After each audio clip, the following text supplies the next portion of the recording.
সবাইকে ইংরেজি নববর্ষের শুভেচ্ছা জানিয়ে শুরু করছি আমাদের আজকের নিউজ আওয়ার এক্সট্রা। শিরোনাম রেখেছি ভালো মন্দের বছর। আমাদের শনিবারের বিশেষ আয়োজন, আপনারা জানেন যে শনিবারের বিশেষ আয়োজন থাকে সাধারণের প্রশ্ন নিয়ে, এবং আমরা যে কোনো একজন রাজনীতিবিদ বা যারা নীতি নির্ধারক যারা আছেন তাদেরকে আমরা আমাদের স্টুডিওতে হাজির করি। তারা সরাসরি আপনাদের প্রশ্নের জবাব দেন, আমরাও প্রশ্ন করি, সাংবাদিক থাকেন আমাদের লিঙ্ক স্টুডিওতে। আজকের আয়োজনটি একটু ভিন্নভাবে সাজিয়েছি। আমরা ভালো মন্দের বছর হিসেবে এই অনুষ্ঠানে আমরা ডেকেছি আজকে দুজন অ্যাস্ট্রোলজার, আমরা যাদেরকে জ্যোতিষী বলি, তাদের দুজন, এবং একজন বিজ্ঞানের শিক্ষক একজন এসছেন। আমরা তাদের কাছ থেকে আজকে এবার এই ভবিষ্যৎ পূর্বাভাস, ভালো মন্দ ইত্যাদি সেগুলো নিয়ে শুনবো আপনাদের নানান প্রশ্নের উত্তর। কিন্তু ঠিক যে সময় আমরা অনুষ্ঠানটি শুরু করছি সেরকম খুব ভালো একটি খবর দিয়ে শুরু করতে পারছি না, কারণ জানি যে আজ সন্ধ্যায় গাইবান্ধা 1 আসনের সাংসদ দুর্বৃত্তদের গুলিতে নিহত হয়েছেন। যদি বলি যে আসলে শেষ ভালো যার সব ভালো তার, শেষ দিনের ভালোটা ঠিক ভালো হলো না। শুরু যদি করি, আমাদের সঙ্গে আছেন প্রফেসর ডক্টর সুকোমল বড়ুয়া, জ্যোতিষী শ্যামসুন্দর ঘোষ, এবং আছেন মোহাম্মদ রশিদুল হাসান, বঙ্গবন্ধু কৃষি বিশ্ববিদ্যালয়ের কম্পিউটার বিজ্ঞান বিভাগে তিনি সহযোগী অধ্যাপক হিসেবে আছেন এবং প্রক্টর। শেষ ভালো যার সব ভালো তার, এই প্রবাদটি কেন তিনজনের কাছে? এই প্রবাদটি কেন শেষ ভালো যার, আমার মনে হয় উনি জ্যোতিষশাস্ত্রের জ্যোতিষশাস্ত্রে কি এটার কোনো ব্যাখ্যা আছে কিনা? অবশ্যই আছে।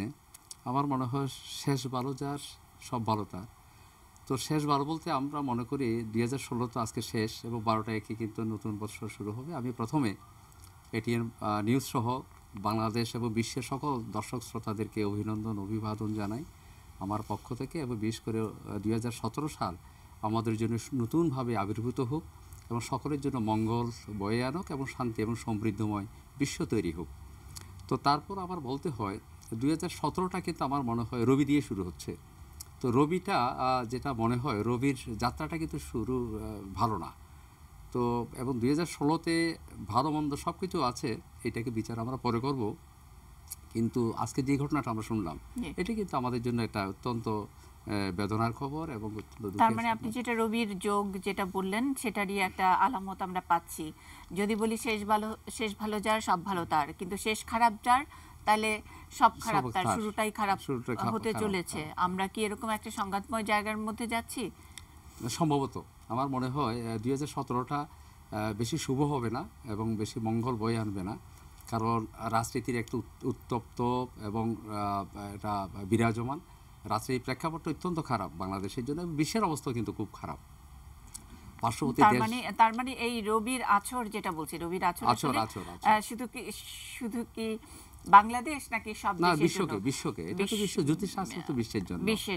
আচ্ছা, মানে দেশ ভেদে কিন্তু অনেক সময় অনেক জ্যোতিষীদের আমরা বলতে শুনি যে বাংলাদেশের অবস্থা ভালো হবে, অমুক হবে তমুক হবে, মানে একটা পার্টিকুলার দেশ ভূখণ্ড নিয়ে ওনারা অনেক সময় মন্তব্য করেন। সেটা কতখানি জ্যোতিষ বিজ্ঞান সেভাবে বলবেন, এটা তো একটা বৈজ্ঞানিক শাস্ত্র, এটা তো বিজ্ঞান, এটা বিদ্যা। আমার মনে হয় প্রাচীন ভারতবর্ষে এটার উৎপন্ন হয়েছিল, এবং এটাকে বলা হয় বেদের চোখ। বেদ হচ্ছে প্রাচীন ভারতবর্ষে তো নয়, পৃথিবীর মধ্যে সবচেয়ে প্রাচীনতম একটি গ্রন্থ। ওখানে জ্ঞান, বিদ্যা, গাণিতিক, অঙ্ক সব শাস্ত্রের সন্ধান পাওয়া যায়। তো সেখানে জ্ঞানভিত্তিক যে একটি শাস্ত্র, এটা জ্যোতিষশাস্ত্রকে বলা হয়। আমরা সেইভাবে বিচার করি। আমি শিক্ষক, আমি ঢাকা বিশ্ববিদ্যালয়ের শিক্ষক হিসেবে আমি এটাকে বলবো একটা বিদ্যা, এটা জ্ঞানের শাখা। এই শাখায় যদি আমরা পর্যবেক্ষণ করি এবং পরীক্ষা করি এবং এটাকে বিশ্লেষণ গভীরভাবে অনুধ্যান করি, এখান থেকে আমার মনে হয় একটা সুন্দর একটা চিত্র পাওয়া যায়, যেটা হয়তো আমরা বাস্তব জীবনে প্রয়োগ করতে পারি। কারণ এটাকে এই জন্য বলা হয়েছে অ্যাপ্লাইড অ্যাস্ট্রোলজি, মানে অ্যাপ্লাইড ফিজিক্সের মতন এটা। এবং অ্যাপ্লাইড যদি করি বাস্তব ক্ষেত্রে যেটা হয় সেটাকে বলা হয়। এই যে বাস্তব দেখলাম আমরা, যেমন রবি দিয়ে শুরু হচ্ছে আগামীকাল, রবির যে আলো আমি দেখব ঠিক, কিন্তু আলোর মধ্যে কিন্তু আবার অন্ধকার যে ঘনীভূত থাকবে এবং অন্ধকারের যে একটা ঘনঘটা চলবে এখানে। মানে এই বিজ্ঞানটা কি এরকম যে চারিদিকে যা যা ঘটছে সেটা আসলে এই শাস্ত্র বা আপনাদের এই গ্রামারের মধ্যে নিয়ে আপনারা প্রেডিক্ট করতে পারেন, সুতরাং এই বিজ্ঞানটা অনেকখানি সিদ্ধ হয় এই কারণে। অবশ্যই সিদ্ধ। এটাকে আমার মনে হয় ইউএসএতে, লন্ডনে, কানাডাতে এবং আরএমএসটি পৃথিবীর সব দেশে, সভ্য দেশের মধ্যে কিন্তু সেখানে স্কুল অফ থট স্কুল করা হয়েছে এখানে, এবং সেখানে স্টাডিজ করা হয়েছে, এটা বিজ্ঞান ভিত্তিক। আমার মনে হয় আমাদের দুর্ভাগ্য, ভারতবর্ষে কিন্তু বিভিন্ন বিশ্ববিদ্যালয়, আমি তো কাশীর ছাত্র, কাশী বিশ্ববিদ্যালয়ের ছাত্র ছিলাম, পিএইচডি করেছি কাশী থেকে, বেনারস হিন্দু বিশ্ববিদ্যালয় থেকে। ভারতবর্ষের প্রাচীন ভারত সব জায়গায় কিন্তু এটাকে একটা বিজ্ঞান ভিত্তিক হিসেবে, একটা বিদ্যা হিসেবে সেখানে কিন্তু পড়ানো হয়, পঠন পাঠন খুব গভীর গবেষণা করা হয়। কিন্তু বাংলাদেশে কিন্তু সেটার আমার পাঠ্যক্রমের মধ্যে আমরা শিক্ষাক্ষেত্রে সেটা নিতে পারিনি বলে একটা ভ্রান্ত ধারণা, একটা ভ্রম ধারণা এই শাস্ত্রের প্রতি, এই বিদ্যার প্রতি মানুষের আছে। আমার মনে হয় এটা আগামী দিনে যদি হয় তাহলে আমার কি বলেন, আমি একটু রশিদুল হাসানের কাছে জানতে চাই যে ভ্রান্ত ধারণা এবং বেশিরভাগই বিজ্ঞান সচেতন মানুষ এটাকে ঠিক ওইভাবে মানতে চায় না, কিন্তু তারপরেও আজকে মানে বছরের শেষ দিন বা বছরের প্রথম দিন আমাদের আমরা ওই একটা দোলাচলের মধ্যে কিন্তু থাকি যে আমরা অনেক সময় অনেকগুলো পণ করি, অথবা জ্যোতিষী বিদ্যা, জ্যোতিষ যেসব প্রেডিকশন করেন সেগুলোর অনেক কিছু পাবলিকেশন বের হয়, এগুলোর বেশ কাটতিও আছে, মানে এটা ঠিক অস্বীকার করার কোনো উপায় নাই। কিন্তু ইয়াংরা কি বলেন? হ্যাঁ, ধন্যবাদ মুন্নির দিকে। সবাইকে আসলে নববর্ষের শুভেচ্ছা। প্রথমেই যেটা আপনি বলেছিলেন যে শেষ ভালো যার সব ভালো তার, আসলে ব্যক্তিগতভাবে এটা তো নির্ভর করে সবার উপরে। আমার কাছে মনে হয় যে প্রতিদিন যার ভালো যাবে সবার তার ভালো যাবে, মানে আজকের দিনটা আমার জন্য খুব গুরুত্বপূর্ণ, আজকের দিনটা ভালো গেলেই আমি খুশি, এটা আমার ব্যক্তিগত মতামত। আর অ্যাস্ট্রোলজি মানে ওটা হলো ব্যক্তির জন্য যে আমি ব্যক্তিগতভাবে যদি আজকের দিনটা আমার ভালো যায় তাহলে আমি হ্যাপি, আমি ধরে নিব যে না আমি ভালো আছি, কালকে যেটা আসবে সেটা আমার কালকের বিষয়, আমি কালকে নিয়ে আমি ভাবতে চাই না। এটা হচ্ছে আমার ভাবনা, সেই ধ্যান ধারণা। এবং বিজ্ঞানের অনেক শাখা আছে, অনেক বিশ্লেষণ আছে। পরে যেটা প্রশ্ন করেছেন, এটা কোনো ট্রিকি প্রবাদ কিনা, মানে ধরেন ফর জ্যোতিষী মানে অ্যাস্ট্রোলজারদের জন্য এটা একটা কোনো ট্রিকি যে আপনার সেটা ভালো জানে আর কিছু ভালো যাবে না, মানে তাদেরকে স্কেপ করে যাওয়ার জন্য একটা কোনো ভালো প্রবাদ কিনা, আমি সেই প্রশ্নটা করেছিলাম। অনেক প্রবাদ আসলে যেটা বিলিভনেস, যেটা আমার বিলিভনেস, যে প্রবাদ অনেক সময় বাস্তবতাকে রিফ্লেক্ট করে, বা অনেক সময় অতীতের প্রাচীন লোকজন তাদের অভিজ্ঞতা থেকেই প্রবাদগুলো সৃষ্টি করেন। এটা হচ্ছে আমার এখানে কোনো জ্ঞানভিত্তিক যে বিদ্যার কথা বলছি আমরা, সেটার সাথে খুব একটা রিলেটেড আমার কাছে মনে হয় নাই। আচ্ছা, এখন দুইটা পরের যে বিষয়টা আপনি বলেছেন যেটা খুবই গুরুত্বপূর্ণ, যেমন অ্যাস্ট্রোনমি এবং অ্যাস্ট্রোলজি দুইটা কিন্তু ভিন্ন শাখা। আমি কিন্তু অ্যাস্ট্রোনমিকে বেশি গুরুত্ব দিতে চাই, যেটা জ্যোতির্বিদ্যা, যেটা স্যারও বলেছেন, যেটা আমাদের দেশে বা ভারত উপমহাদেশে নাই বললেই চলে, যেটা বেদ শাস্ত্র থেকে শুরু হয়েছিল ভারত উপমহাদেশে, সেটা অনেক অষ্টাদশ শতাব্দীতে। কিন্তু সেটা থেকে কিন্তু আমরা আস্তে আস্তে চলে এসেছি অ্যাস্ট্রোলজিতে, যেটা জ্যোতিষ শাস্ত্র, যেখানে জ্যোতির্বিদ্যা নির্ভরই ছিল গণিত, পদার্থবিজ্ঞান এবং জ্যোতির্বিদ্যার সম্মিলিত একটা সায়েন্স, বিজ্ঞান। কিন্তু সেখান থেকে আস্তে আস্তে কিন্তু আমরা জ্যোতির শাস্ত্রতে চলে আসছে, একটা শাস্ত্রটা কি, কিছু কাল্পনিক কাহিনী, কিছু কাল্পনিক কথা এবং প্রাচীন কিছু ধারণা থেকে শাস্ত্রের উদ্ভব। এটা থেকে যদি আরো পিছিয়ে আসি, বাংলাদেশে শুরু হয়েছে আসলে স্বাধীনতা উত্তর কিছু যে অ্যাসোসিয়েশন অফ অ্যাস্ট্রোলজি বা অ্যাস্ট্রোনমি শুরু হয়েছে মনে হয় ৮০ দশকের শুরু বা ৮৫-তে, স্যাররা ভালো বলতে পারবেন। কিন্তু আশ্চর্যের বিষয় হচ্ছে যে এখানে থেকেও কিন্তু আমরা চলে এসেছি। আমি একটু রশিদুল হাসান, আমি একটু দর্শকদের একটু মনে করিয়ে দিতে চাই, যারা দেখছেন তারা কিন্তু আমাদের এখানে দুজন, একজন জ্যোতিষী একেবারে পুরোদস্ত, তিনি জ্যোতিষী হিসেবে নিজেকে পরিচয় দেন, শ্যামসুন্দর ঘোষ বসে আছেন। তিনি কিন্তু মাঝে মধ্যে আপনাদের কোনো জিজ্ঞাসা থাকলে কেমন যাবে, কেমন যাচ্ছে, জন্মদিন ইত্যাদি নানান কিছু নিয়ে আপনাদের প্রশ্নের উত্তর দিতে পারবেন। সুতরাং সাধারণের প্রশ্ন নিয়ে, সাধারণের এরকম কৌতূহল থাকেই, এই কৌতূহলের জন্যই আমাদের আজকের এই আয়োজন। আপনারা প্রশ্নও করতে পারেন এবং আমাদের সঙ্গে শ্যামসুন্দর ঘোষ আছেন, প্রফেসর ডক্টর সুকোমল বড়ুয়াও, তিনিও তার জ্ঞান অভিজ্ঞতা এবং আমরা বলছি জ্ঞানভিত্তিক যে বিদ্যাটার তিনি একজন অধ্যাপক, সেটা দিয়েও আপনাদের প্রশ্নের জবাব দিতে পারবেন। আমি মানে দর্শকের সাধারণের যে প্রশ্ন, সেই প্রশ্নের ব্যাপারটি থাকছে। রাশিদুল হাসান। হ্যাঁ, যেটা বলছিলাম যে দেখেন, ওই আমরা জ্যোতিষ শাস্ত্র থেকেও কিন্তু আস্তে আস্তে আমরা সরে আসছি। আমার স্যাররা আরো ভালো বলতে পারবেন, আমি আসলে সায়েন্সের লোক। আপনার এই অনুষ্ঠানের আগে আমরা অনেক সময় তর্ক বিতর্ক করে থাকি বিভিন্ন জ্যোতির্বিদ্যায় তিনটা কিন্তু খুব গুরুত্বপূর্ণ অংশ, গণিত, হোরা এবং সংহিতা। আমরা কিন্তু গণিতটা এখন প্রায় বাদ দিয়ে ফেলেছি, গণিত সারা জ্যোতির্বিদ্যা সম্ভব না, ওনারা আরো ভালো বলতে পারবেন। আমরা এখন হোরা থেকেও চলে এসেছি, আমরা মূলত আসলে সংহিতাতে আছি। সংহিতা মানে যে কোনো একটা রূপক অর্থে অতীতের কিছু ঘটনা ঘটে যাওয়া, সেটাকে বিশ্লেষণ করে আমি ভবিষ্যৎ নির্ধারণ করি। যেমন আমরা অনেকেই জানি যে হোরা থেকেই কিন্তু, যেমন হিন্দুদের অনেক সময় আমরা জানি যে লগ্ন বা অন্যান্য বিষয়, সেটা কিন্তু হোরা নক্ষত্রের অবস্থান, নক্ষত্রের মানে গমন এবং নক্ষত্রের ভ্রমণ থেকেই কিন্তু নির্ণয় করা হয় লগ্ন। এবং সংহিতা কিন্তু কমপ্লিটলি একটা ডিফারেন্ট জিনিস। সেটা আমরা যে প্রাচীন, আমরা যে ভারত উপমহাদেশে যারা আছে এবং আমাদের এখানে কিছু জিনিস ঘটে যায়, মিলে যায় কাকতালীয় ভাবে। এই মিলে যাওয়ার ফলেই কিন্তু আমরা অনেক সময় বলি মানে যে আমাদের এখানে তো কাকও বেশি তালও বেশি, সুতরাং অনেক বেশি আমাদের মিলে যায় এবং সেই কারণেই আসলে আমরা বলি যে ওটা একটু বেশি। আমি একটু বলি, ওই যে দার্শনিক, গ্রিক দার্শনিক হিপোক্রেটাসের কথা আমরা সকলে শুনেছি। আমার মনে হয় আমরা বিজ্ঞান ভিত্তিক আলোচনা করাটাই ভালো, কারণ এটা অর্থবহ হবে। কারণ যেন তেনভাবে কথাটা বলাটা ঠিক না। আমি শিক্ষক, ওনারা শিক্ষক, উনি একজন বিজ্ঞানী। তো আমার মনে হয় গ্রিক দার্শনিকেরা এবং যারা আমরা দেখি চিকিৎসা বিজ্ঞানের মধ্যে, আপনারা দেখেছেন প্রেসক্রিপশনের মধ্যে কিন্তু একটা RX ব্যবহার করা হয়। RXটা কিন্তু ব্যবহার করা হয়, এটা বৃহস্পতি কি, বৃহস্পতি হলো শুভ লক্ষণ। আপনি বলছেন যে প্রেসক্রিপশনের মধ্যে কি ডাক্তাররা চিকিৎসার কিন্তু RX ব্যবহার করে, RX দিয়ে করে। এটা হচ্ছে, এটা কিন্তু প্রিন্টেডে থাকে। এটা হচ্ছে কিন্তু আসলে এটা কিন্তু জ্যোতিষশাস্ত্রের মধ্যে সেটাকে RX হিসাবে বৃহস্পতিকে, কারণ প্রতিটি বার মানুষের জন্য কিন্তু মঙ্গলদায়ক। তো সেইভাবে বৃহস্পতিকে লক্ষণ করে, যেহেতু বৃহস্পতি একটা শুভ সূচক, এই জন্য এটাকে ব্যবহার করা হয়। এই জন্যই বেকন, মিল্টন, আমরা দার্শনিকদের কথা জানি, তারা বলছে যে যদি কেউ চিকিৎসা শাস্ত্র যদি অধ্যয়ন করে, জ্যোতিষশাস্ত্র অধ্যয়ন করতে হবে জ্যোতির্বিজ্ঞানী, কারণ এটা একটা ফিজিক্সের মতো একটা ভাষা। আমি যেটা মনে করি, এটা যেমন ভাইরাস আছে, যেমন আমাদের এখানে জীবাণু আছে, ব্যাকটেরিয়া আছে, এটা কিন্তু আমি সুকুমার বড় কিন্তু দেখতে পাচ্ছি না, বা ওনারা আমরা দেখতে পাচ্ছি না, কিন্তু যারা চিকিৎসক তাদের চোখে কিন্তু এটা ধরা পড়ে। কারণ বায়োকেমিস্ট্রি অথবা মাইক্রোলজি যদি তারা পড়ে, তারা অণুজীব বিজ্ঞান তারা যদি পড়ে, সেটা কিন্তু তাদের সামনে ধরা পড়তেছে। ঠিক একইভাবে মানুষের যে রেখাগুলো থাকে, মানুষের যে একটা অবয়বে দেহের মধ্যে তার যে রেখাগুলো থাকে, প্রতিটি রেখার মধ্যে একটা সূচক তৈরি হয়। এই সূচককে যদি আমরা গভীরভাবে বিশ্লেষণ করি এবং গবেষণা করি, ওই রেখা থেকে কিন্তু, প্রতিটি রেখা থেকে কিন্তু অনেক বিস্তার বিবরণ সেখান থেকে তৈরি হয়। তার মানে আসলে যে অনেক সময় আমরা যে বলি মানুষের মুখটা তো আসলে আয়না, এবং ওখানে আসলে অনেক কিছু দেখা যায়, দেখতে পারতে হয়। শ্রীকৃষ্ণের আগে যে এই যে কংসের যে জন্মের কথা বলছিল, যে সে ধ্বংস হবে, পতন হবে, এটা তো একটা ভবিষ্যৎবাণী ছিল।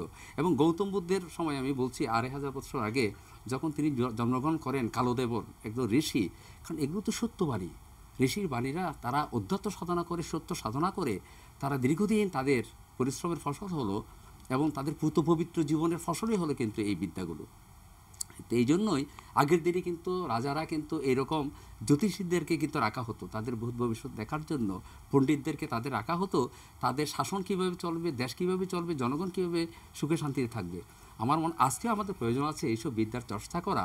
কারণ আমরা যদি মনে করি যে এটাকে সামনে আনি, আমার মনে হয় এটা বিজ্ঞানভিত্তিক একটা বিষয়, এবং এর মধ্যে কিন্তু মানুষ চক্ষুষ্মান হয় এবং কল্যাণ আসে, মানুষের বিবেক এটা শানিত হয়। এই চক্ষুষ্মান হওয়ার জন্য বোধহয় একদিন অন্তত নানান ব্যস্ততার পরে বছরের শেষ দিন একটু তাড়িত থাকি, একটু জানতে চেষ্টা করি। একজন দর্শক এরকম তাড়িত অবস্থায় অনেকক্ষণ ধরে আছেন, আমরা ওনার ফোনটি নিব। হ্যালো হ্যালো, আসসালামু আলাইকুম। ওয়ালাইকুম আসসালাম। প্রশ্ন? আমি ইকরামুল কবির বলছি, নাটক থেকে। আচ্ছা, প্রশ্ন? ভালো আছেন? হ্যাঁ। আচ্ছা, আমি সুকমল স্যারের কাছে একটা প্রশ্ন করতে যাচ্ছি। জি। যে স্যার খুব পরিচিত মুখ বিটিভি থেকে, আপনাকে ধন্যবাদ, উনি মাঝে মধ্যে আসেন দেখি। তো স্যার মানে এই বছরের শেষে নিয়ে একটা যে কথা বললেন উনি, আমরা তো সবগুলো টেকনিক্যালি বুঝি না, তো উনি রবির প্রভাব বিষয়টা কি বললো আমরা তো জানি না, তবে উনি সামনের বছরের সম্বন্ধে একটা প্রেডিক্ট করেছেন। তো আমি স্যারের কাছে জানতে চাচ্ছি, স্যার মানে জাস্ট কৌতূহল বশত, যেহেতু এক বছর আগের কথা আমরা শুনছি, খুব একটা ভালো যাবে না, নিশ্চয়ই একটু আশঙ্কামূলক কথা। তো স্যার 2019 সালটা কেমন যাবে বলে আপনার জ্যোতিষ মানে অ্যাস্ট্রোলজি কি বলে? যদি আমাদের কিছু বলতেন আমি 3 বছর পরে অ্যাস্ট্রোলজি কি বলে। আমাদের এখানে একজন জ্যোতিষী আছেন, শ্যামসুন্দর ঘোষ আছেন, তিনিও বলতে পারবেন। ডক্টর সুকোমল বড়ুয়া, আপনি কি বিষয়টা বোধহয় উনি প্রথম বলুক, তারপর আচ্ছা, উনাকে আমরা আমি একটু সাহায্য করব। শ্যামসুন্দর ঘোষের কাছে একটু জানতে চাই। ব্যাপারটা হচ্ছে 2017 এক সংখ্যার বছর। এক সংখ্যা মানে রবির বছর। রবি তো আলোর বিচ্ছুরণ, এখানে তো অন্ধকার দেখি না আমি একটু দাদার সাথে কন্ট্রাডিক্ট করতে চাচ্ছি। রবি তো আলোর মানে বিচ্ছুরণ। তাহলে টকশোটা জমে আসলে দাদা খুব ভালো, বলেছেন যে খুব খুব ভালো। খারাপ, আমি তো এখানে- আপনি বলছেন যে আলোর আমি বিচ্ছুরণ। মুনি আপনি বলছিলেন সব ভালো যার শেষ ভালো, না বলেন যে সব ভালো যার শেষ ভালো, মানে শেষটা আজকে খারাপ গেল, মানে বছরটি মনে খারাপ গেল, এটা উল্টো করে বললে ওরকমই দাঁড়ায়। এরকমই দাঁড়ায়। প্র্যাকটিক্যালি আমি সেভাবে বলবো না। আচ্ছা, বলবো না এই কারণে, আমার তো এই বছরটা গেল মঙ্গলের বছর, মঙ্গলের শেষ দিন। মঙ্গল তো অস্ত্রের ঝঞ্ঝনানি, টোটাল বছরটাই অস্ত্রের ঝঞ্ঝনানিতে গেছে। তো সেই দিক থেকে এইটা যেতেই পারে। এবং রবি আসতেছে, রবি তো আলোর বিচ্ছুরণ। সেখানে রবি হলো সত্য তেজ, সত্য ন্যায় নিষ্ঠ। তার তেজে সমস্ত পাপ ধ্বংস হয়ে যাবে, পুড়ে ছারখার হয়ে যাবে। সেই পোড়াটা যদি, পাপের পোড়াটা যদি খারাপ কিছু হয়, বলার কিছু নেই। আচ্ছা, আমি পরিষ্কারভাবে বলতে চাই, আগামী বৎসরটা রবির বৎসর। সেই রবির বৎসরটা এই 2016-র তুলনায়, 2015-র তুলনায় অনেক অনেক ভালো যাবে। আচ্ছা। এখানে উদারতা আসবে। এবং রাজনীতির ক্ষেত্রটা বলি আমি, আমাদের দেশটা তো অধিকাংশই রাজনীতি নির্ভর হয়ে গেল এখন। আমরা কিন্তু ব্যক্তি জীবন নিয়ে ভাবি না এখন, এখন জাতির জীবন নিয়ে ভাবি, রাষ্ট্রের জীবন নিয়ে ভাবি। তো রাষ্ট্র মানে জীবন, সেই হিসেবে, জাতি হিসেবে কিন্তু আমরা ব্লেসড। মানে কোনো জাতি এরকম করে একটা দেশ আর রাজনীতি নিয়ে এরকম পড়ে থাকে এখন কিন্তু খুব কমই দেখা যায়। কমই সেই দেখা যায়। রেয়ার জাতির মধ্যে কিন্তু আমরা রেয়ারের মধ্যে আমরা। তো সেখানে আমি বলি এই 2017 যে আসতেছে, সেখানে জনমুখী রাজনীতি আসবে। বাহ, এখন কিন্তু আমাদের যে রাজনীতি, সেটা কিন্তু ব্যক্তিমুখী রাজনীতি বা অতিরিক্ত দলমুখী রাজনীতি। জনমুখী রাজনীতি এতদিন আমরা পাইনি। আচ্ছা। 2017 থেকে জনমুখী রাজনীতি আসবে। যে ওই ভদ্রলোক ইকরামুল কবির প্রশ্নটা করলেন 2019 সনটা কেমন যাবে, সেখানে রবির সাথে 2018 যাবে চন্দ্রের বৎসর। রবির সাথে চন্দ্রের সম্পর্ক মিষ্টি, ভালো ভালো সম্পর্ক, সেখানে ভালো যাবে। এবং 2019 আসবে বৃহস্পতির বছর, সেটা আরো ভালো যাবে। বাহ। আমি এই প্রসঙ্গে বলতে চাই, আমার মনে হয় এই প্রসঙ্গে জনমুখী, আমরা- এবং বলে দেই, আমি বলে রাখলাম, মনি খেয়াল করবেন, জনমুখী রাজনীতির একটা সুন্দর প্রকাশ বিকাশ ঘটবে 2019-এ যে। এবং যেই সমস্ত রাজনৈতিক দল আমার দেশে জনমুখী রাজনীতি করবেন, তাদেরই সরকার গঠন করার সম্ভাবনাটা বেশি। আচ্ছা। আর এই আমার এই রশিদুল হাসান ভাইয়ের যে কথাটা, ওনার সাথে আমি সম্পূর্ণ একমত। আমরা যারা এখন অ্যাস্ট্রোলজি করে, অ্যাস্ট্রোলজি তো বিষয়টা অ্যাস্ট্রোনমি ভিত্তিক অ্যাস্ট্রোলজি, নক্ষত্র বিজ্ঞান। নক্ষত্র ছাড়া তো জ্যোতিষশাস্ত্র চলতেই পারে না, চলতেই পারে না। সেখানে আপনি অঙ্কের কথা বললেন, গণিত। আমি তো দেখি এই অ্যাস্ট্রোলজি যদি করতে হয়, সেখানে তো গণিত ছাড়া আমার তো হিসাবই করা যাবে না। গণিত তো মাস্ট, ফিজিক্স। হ্যাঁ, গণিত নিয়ে আমার প্রশ্ন আছে যে সবসময় যখন নাকি আমরা কোনো ভবিষ্যৎ জানতে চাই, তখন আপনারা একটা সংখ্যা জিজ্ঞেস করেন যে অমুক সংখ্যা থেকে অমুক একটা বলেন, সেটা কি? সেটা একটা। আরেকটা হলো যে এই যে বিজ্ঞান, মানে এই যে জ্যোতিষী শাস্ত্র, আমরা দেখি যে প্রায় সব খবরের কাগজের একটা স্ট্যান্ডিং ম্যাটার, মানে যে আপনার রাশিচক্র, দিনটি কেমন যাবে, এটা থাকেই। এটা মানে যত আধুনিক যত কিছুই হোক না কেন, ওইটা থাকেই। এবং এটার একটা পাঠকপ্রিয়তাও আছে, মানুষ দেখে।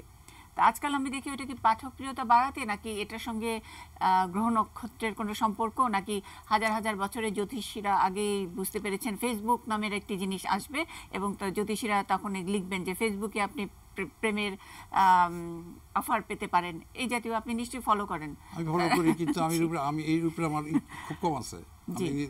ফলো করি, পত্রিকাটা পড়লে পরে দেখি না। এই জন্য আমার প্রশ্ন যে এত হাজার বছর আগের পুরনো বিজ্ঞান, সেটার মধ্যে কিভাবে ফেসবুকের কথাটা তারা বুঝে গেল, এবং আজকে তুলা রাশির জাতকের ফেসবুকে প্রেমের ইশারা আসবে। I mean doubt. আপনি খেয়াল করবেন, যদি একটু চেষ্টা করেন, আজকে 31 ডিসেম্বর 2016, আগামী বছর 31 ডিসেম্বর 2017-তে যদি পেপারটা খোলেন, দুটো পেপার যদি কনসাল্ট করেন, তাহলে বুঝতে পারবেন যে লেখাটা কিরকম হচ্ছে। আচ্ছা, মানে আপনি কি বলতে চান? আমি বলতে চাচ্ছি যে হ্যাঁ, এইটার মধ্যে আর কোনো রিসার্চ নাই। রিসার্চ করতে না, গেলে কিন্তু রিসার্চের তো একটা অংশ আমরা দেখছি যে তরুণদেরকে Research কি? তরুণদেরকে আমি আগ্রহী কি করার বলছি? জন্য ফেসবুক শব্দটি রাশিচক্রের মধ্যে আছে। এর মধ্যে নতুন কিছু রিসার্চ আমি দেখতে পাচ্ছি না। জাস্ট পেপারে একটা কলাম আসতেছে, এখানে কিছু কিছু কথা এমনভাবে লেখা থাকে, from third corner fourth corner লেখা থাকে, একটা রাশির জন্য 3-4টা কথা লেখা থাকে, একটা কথা এমনি বলতে পারে। এখানে গণিতের কোনো কিছু নাই। আচ্ছা আচ্ছা আচ্ছা, আমি এই প্রসঙ্গে আমার মনে হয় আমি একটু কথা বলি। আমার কাছে কিছু বিশ্বের জ্যোতিষশাস্ত্রী কিছু আছে, ওই জন্য বলছি এটাকে কিন্তু মানে কসমোবায়োলজি রিসার্চ বলা হয়, এবং এটাকে সাইকোলজিক্যাল অ্যাস্ট্রোলজিও বলা হয়। ইউএসএতে এটাকে বলছে, ইউকেতে বলছে, এবং এটাকে বলছে যে এখানে ফ্যাকাল্টি অফ অ্যাস্ট্রোলজিক্যাল স্টাডিজ করা হয় লন্ডনে।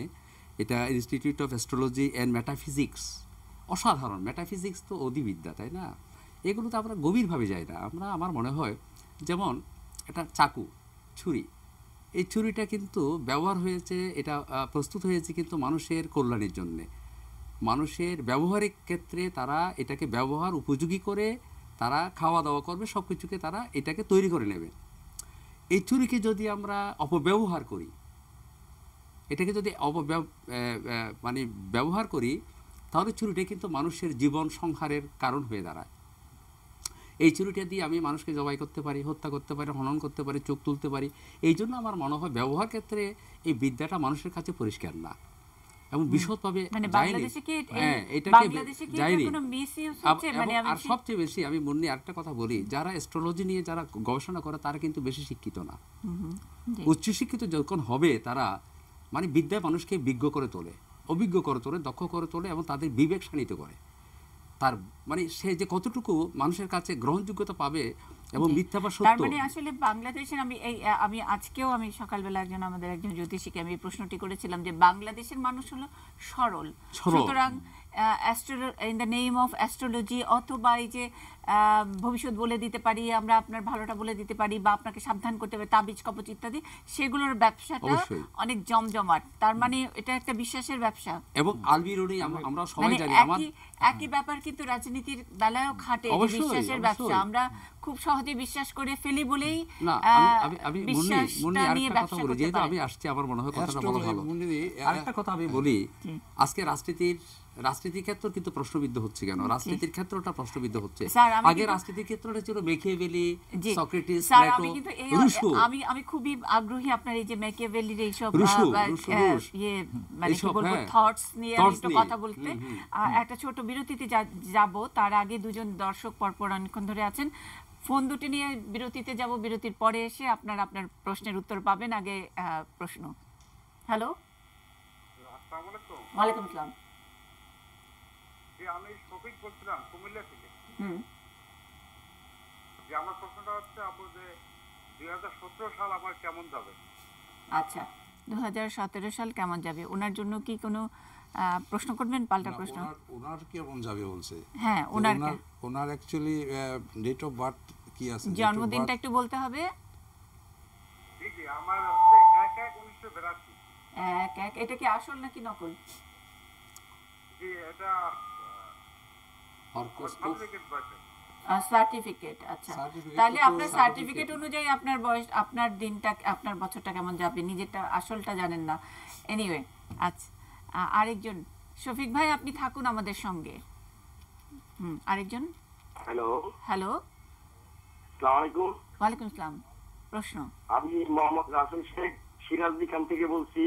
রিমার ক্লিনিকের এমনি বলছিলাম। শ্যামসুন্দর কাকার সাথে একটু কথা বলতে চাচ্ছি। আচ্ছা বলেন। শ্যামসুন্দর কাকা শুনতে পাচ্ছেন? আসসালামু আলাইকুম কাকা। হ্যাঁ রাসেল, কেমন আছো তুমি? আমি রাসেল, কেমন আছেন? হ্যাঁ ভালো। কাকা, আপনি 2017 সালে তো আমার স্বপ্নপূরণের সাল হিসেবে করছি, কেমন যাবে ব্যাপারটা একটু দেখেন। ও আচ্ছা, তাহলে আপনি রাসেলকে চেনেন, কেমন যাবে। আপনি একটু বসে দেখতে থাকেন, একটা ছোট্ট বিরতি নিয়ে আসছি। আপনার কাকা আপনাকে জানিয়ে দিচ্ছে কেমন যাবে। আর যারা দেখছেন, যারা প্রশ্ন করতে চান, তৈরি থাকুন। একটা ছোট্ট বিরতির পরে ফিরছি।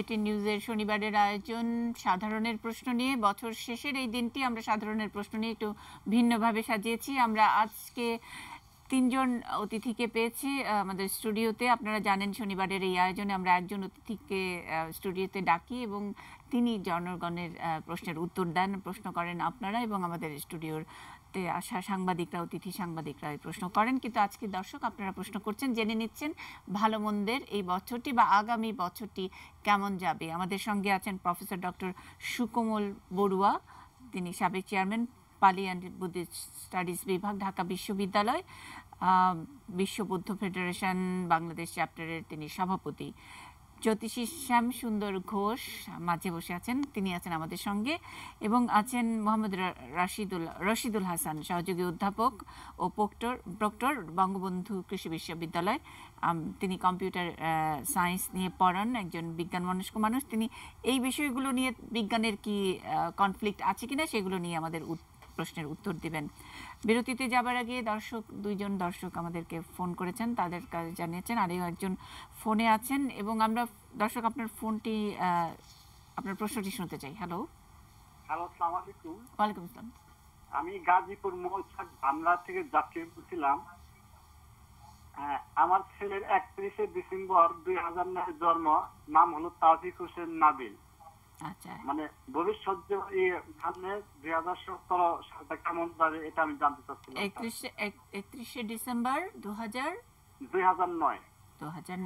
আচ্ছা, জি স্যার। কেমন যাবে?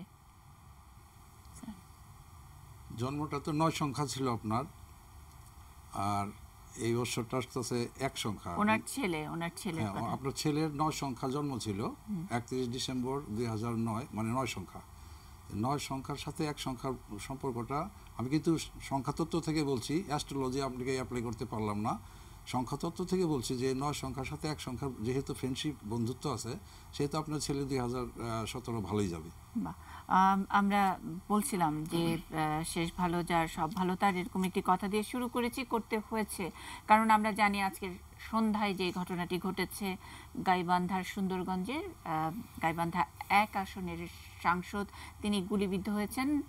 3 জন দুষ্কৃতিকারী তার বৈঠকখানায় ঢুকে তাকে গুলি করেছেন এবং গুলি করে দুষ্কৃতিকারীরা পালিয়ে গিয়েছেন। তাকে হাসপাতালে নেবার পর, রংপুর মেডিকেল কলেজ হাসপাতালে তাকে নেবার পর চিকিৎসকরা মৃত ঘোষণা করেন। এই মুহূর্তে সহকর্মী ফেরদৌস রহমান একটু জানাচ্ছিলেন আমাদেরকে এই রংপুর মেডিকেল কলেজ হাসপাতাল থেকে। আমরা একটু ফেরদৌস রহমানের কাছে যেতে চাই। ফেরদৌস, আমাদের পেছনে আমার যেটি রয়েছে সেটি আসলে ইমার্জেন্সি মর্গ বলা যায় যেটিকে, সেখানে তার মৃতদেহটি রাখা হয়েছে এই মুহূর্তে, এবং তার যে আত্মীয় স্বজন রয়েছেন বা যারা এখানে এসেছেন তাদের সঙ্গে এখনো পর্যন্ত আমরা কথা বলতে পারিনি, এবং তারা কিন্তু পরবর্তী সিদ্ধান্ত নেবেন। আমরা আপনারা যতটুকু জানেন যে এমপি লিটন তার স্ত্রী যতটুকু জানিয়েছেন সেটি হচ্ছে যে তিনি গাইবান্ধার সন্ধ্যা 6:30টার দিকে তিনি গুলিবিদ্ধ হয়েছেন। গাইবান্ধাতে 2 জন মোটরসাইকেল আরোহী এসে তাকে এখানে গুলি করেছে এবং গুলিতে তিনি কিন্তু আহত হন, এবং তারপর রংপুর মেডিকেল কলেজে নিয়ে আসার পরে কর্তব্যরত ডাক্তার বিমল কৃষ্ণ তিনি তাকে মৃত ঘোষণা করেন, এবং এতটুকুই আমাদের কাছে এখনো পর্যন্ত আপডেট। এবং আমরা শুনতে পাচ্ছি যে এখন এখান থেকে তার মরদেহ মর্গে নেওয়ার প্রক্রিয়া শুরু হয়েছে, এবং মর্গে নেওয়ার পরে সেখানে পোস্টমর্টমের পরে আসলে জানা যাবে, এবং পরবর্তী বিষয়টি কী হবে আমরা এখানে দাঁড়িয়ে আছি, নিশ্চয়ই আপনাদেরকে পরবর্তী এখানকার আপডেট কী হয় বা কী কারণে লিটনকে মরতে হলো বা কারা গুলি করলো সেগুলো। অনেক ধন্যবাদ ফেরদৌস। আবারও আপনার কাছে আপডেটের জন্য আসবো। আমরা যেই আলোচনায় ছিলাম ভালো মন্দের বছর, একটি মন্দ খবর দিয়ে আমাদের আসলে বছরের শেষ অনুষ্ঠানটি করতে হচ্ছে। যাই হোক, তারপরেও অনেকের নানা রকমের প্রশ্ন আছে। স্যার, আমি একটু থামিয়ে দিয়ে গেছিলাম, আপনি আমার মনে হয় এই যে মন্দ খবর যেটা বলা হচ্ছে, মন্দ খবর পৃথিবীর শুধু বাংলাদেশে এই মন্দ খবর না, আমরা যদি পৃথিবীর দিকে চোখ দিই, আজকের ঘটনার মধ্যে সবাই জানে আজকের শেষ দিন বছরে, বিশেষ করে খ্রিস্ট সম্প্রদায়ের লোক বিশ্বের মধ্যে তারা তো অনেক উন্নত, এবং ক্রিসমাস ডে চলে গেল, বড়দিন চলে গেল, আজকে বছরের শেষ দিন, কিন্তু ইংরেজি বছর শেষ দিন, কিন্তু বাংলা বছর না। তো এই দিনের যে বিশ্বের পরিস্থিতি, বিশ্বের সমস্ত রাজ্যের মধ্যে যে ঘটনাটা ঘটেছে আজকের দিনের মধ্যে, তাদের কি শুভবুদ্ধির উদয় হয়নি? একটা দিন শেষ হচ্ছে পৃথিবী থেকে, তাদের জীবন থেকে একটা দিন আজকে শেষ। এদের মধ্যে কি বুদ্ধি বিবেক নেই যে সংঘর্ষ পৃথিবী জুড়ে যে বিভিন্ন ধরনের সংঘাতগুলো হচ্ছে, যুদ্ধ হচ্ছে, অস্ত্র বিরতি নেই? ঠিক একই পরিস্থিতি আজকে যে আমরা গাইবান্ধার যেটা দেখলাম, সেখানে কি সেই রকম শুভবুদ্ধির উদয় হয়নি? আমার এই জন্য বলছি যে 1900 যেটা বলছিলাম 11 খুব খারাপ, 17 আমি যেটা বলছি খারাপ আসবে। কারণ এই জন্য খারাপ আসবে বিজয় সংখ্যা দিয়ে, এবং সামনের ভয়াবহ অবস্থা তৈরি হবে। শুধু বাংলাদেশ না, বিশ্বের পরিস্থিতি হবে সংঘাতময়। কারণ সব দিকে আমরা দেখছি শুধু রাজনৈতিক না, মানুষের অধিকার, মানুষের ন্যায্যতা, মানুষের সাম্রাজ্যবাদী মনোভাব, এবং যে জঙ্গিবাদী ধর্মের অন্ধ তাদের ব্যবহার প্রলোভন, মানে মানুষ যেমন একটা হিংস্রতার মধ্যে চলে যাচ্ছে পৃথিবীটা। এই জন্য আমাদের পার্শ্ববর্তী দেশ মিয়ানমার দেখেছি আমরা, সেখানেও দেখছি, এবং মিশর, সিরিয়া, লিবিয়া, এমনকি ইউরোপ, আমেরিকার মধ্যে সেই সব ঘটনা ঘটছে। এবং এই যে মার্কিন যে আমাদের যে নির্বাচন হয়ে গেল, সেখানেও আমরা দেখলাম কিন্তু মার্কিন সাম্রাজ্যের মধ্যে এটা এতটুকু হওয়ার কথা ছিল না। তাদের প্রতি একটা আস্থা ছিল, বিশ্বাস ছিল, সেই বিশ্বাসের জায়গাটাও এখন ক্ষত হয়ে গেছে। তাদের নির্বাচন কিভাবে হয়েছে সেখানে জনমনে কিন্তু একটা প্রশ্ন এটা উদয় হয়েছে। এই জন্য আমি বলছি আমাদের দিনগুলো আসবে, সামনের দিনটা 17টা, আমি আজকে বললাম মুন্নিকে আপনি লিখে রাখুন, আপনি লিখে রাখুন, 17টা হবে আমাদের জন্য অত্যন্ত ভয়াবহ। হ্যাঁ, অবশ্যই এখানে শুভবুদ্ধির উদয় হতে পারে, কিন্তু হচ্ছে। যেমন আমাদের মহামান্য রাষ্ট্রপতির কাছে আমরা গিয়েছি, এবং রাষ্ট্রপতির একটা সুন্দর সূর্যের আলো আমরা দেখেছি অন্তপক্ষে শেষে, কিন্তু আজকে না, দেখেছি 1 সপ্তাহ আগে, 2 সপ্তাহ আগে দেখেছি আমরা, অর্থাৎ এই মাসের মধ্যে আমরা দেখেছি সেটা একটা নতুন সূর্যের আলো, অনেক অন্ধকারের মধ্যে কিছুটা রশ্মি, কিছু রশ্মিটা দেখেছি। এটাকে যদি আমরা সকলে শুভবুদ্ধির মাধ্যমে যদি আমরা এগিয়ে নিতে পারি, এবং আমরা যদি সকলে কল্যাণমুখী হই, আমার মনে হয় এখানে কল্যাণ, উনি একটি কথা বলছেন, আমরা কর্মবাদী, আমাদের বুদ্ধির বিবেক যদি আমাদের শানিত হয় এবং কল্যাণমুখী হয় সকলের, আমরা শুভ বুদ্ধি চিন্তা করি, দেশ আমার, মানুষ আমার, এবং পৃথিবীটা আমাদের, ভালো মন্দ আমরাই তৈরি করে নিই, তাই এই যদি এটা মানুষের মধ্যে উদয় হয়। স্যার, আপনি তো বললেন হলো দর্শন দিয়ে যে এটা 17টা হবে ভয়াবহ, আর জ্যোতিষী শ্যামসুন্দর ঘোষ আবার সেটাকে রবি শুক্র তার সঙ্গে বিচার করে বললেন। এটা যদি পুরোটাই যদি বিশ্বাস হয়, মানে ভালোটাও বিশ্বাস, খারাপটাও বিশ্বাস, তাহলে তো এখানে অনেক সময় বিশ্বাসটাই ঢাকা খায়, মানে সেখানে এসে কি বিজ্ঞান আমাদের লাগে নাকি? আমি একটু অন্যভাবে ব্যাখ্যা করতে চাই। আমি যেহেতু জ্যোতিষ শাস্ত্র পড়ি নাই, আমি যদি নিজে প্রেডিক্ট করি যে 2000, স্যার যেরকম বলেন যে বেজোড় সংখ্যা মানেই মন্দের একটা আবির্ভাব, বা এরকম যদি চিন্তা করি, তাহলে 2013 আমাদের যদি বলি বাংলাদেশ একটা নতুন সূর্যোদয়ের উদয় হয়েছিল, সেটা আমাদের যদি বলি সেকুলারিজমের নতুন আবার আবির্ভাব ঘটেছিল, আমরা সবাই জানি। এখন যদিও একটু ভিন্ন ধারায় আছে, গণজাগরণ হয়েছিল জন্যই আমরা যুদ্ধাপরাধীদের ফাঁসি দিতে পেরেছিলাম, সেটাও 2013-তে। 14 এসে কিন্তু আমরা অনেক খারাপ দিক পেয়েছি। আবার স্যার যেটা বললেন যে গত বছরের ছিল মঙ্গল, কিন্তু মঙ্গলের মধ্যেও কিন্তু আমাদের অনেক রক্তপাত, অনেক মানুষের অনেক ধরনের ঘটনা, হলি আর্টিজান, ইভেন আমাদের যে কিশোরগঞ্জের যে ঈদের জামাতের, হ্যাঁ, এরকম ঘটনা। মঙ্গল শব্দটা মঙ্গল, কিন্তু মঙ্গলের পারফরমেন্সটা অধিকাংশই অমঙ্গল। কিন্তু এর মধ্যেও কিন্তু আবার যদি আমরা বলি, দেখেন এটা খুবই আপেক্ষিক বিষয়, এর মধ্যেও কিন্তু কিছু আবার ভালো দিক আছে। যেমন যুদ্ধাপরাধীদের বিচারের রায় কার্যকর, যেটা বাংলাদেশে কখনো কেউ চিন্তাই করে নাই, কিন্তু আমরা যদি বলি হ্যাঁ আমরা খুশি, কিন্তু একইভাবে যারা যুদ্ধ অপরাধী এবং তাদেরকে সাপোর্ট করে, তাদের জন্য নিশ্চয়ই এটা মঙ্গল না। এই জন্য আমি বলছি যে আসলে এটা ভেরি ভেরি সাবজেক্টিভ, মানে কিন্তু এখন গতকালকে আজকের যে ঘটনাটা যারা ঘটিয়েছে, স্যার শুভবুদ্ধির উদয় হোক, এটা আমরা কামনা করতে পারি, আমরা স্রষ্টার কাছে বলতে পারি তাদের শুভবুদ্ধি হোক। কিন্তু এইটা যদি মনে করি তারা বুদ্ধি শুদ্ধি করেই, প্ল্যান করে, পরিকল্পনা করে তাদের জন্য কিন্তু এটা বড় ধরনের সফলতা। আমাদের ব্যর্থতা এটাই যে আমরা নিজেরা সিকিউর হতে পারি নাই।